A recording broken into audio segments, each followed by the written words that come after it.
hello everyone কি খবৰ আপোনালোকৰ আৰু এই ভিডিওটো আজি 3 দিন মানৰ আগতে কৰা কিন্তু মই আপলোড দিবলৈ টাইমে পোৱা নাছিলো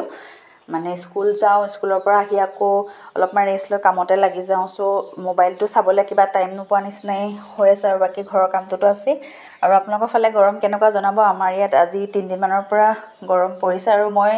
লখিমপুৰৰ পৰা আপোনালোকক ভিডিওবিলাক আপলোড কৰি থাকো এটো জনাই দিছো ডিস্ট্ৰিক্ট লখিমপুৰ আৰু এতিয়াটো গৰম দিনত কটন কাপোৰ পিন্ধিবলৈ খুবেই ভাল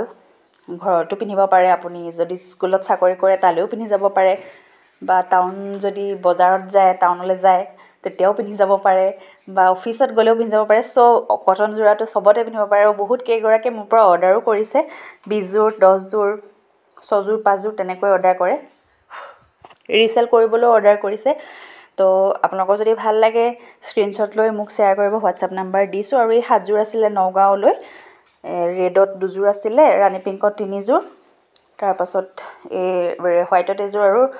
এজোৰ পেৰট গ্ৰীনত এজোৰ মানে টোটাল 8 জোৰ আছিল সৰি আৰু এজোৰ ইয়েলো বেলেগ এগৰাকীয়ে লৈছে সিঙ্গল কে আৰু এখন চাদৰ চান্দেৰী কটনৰ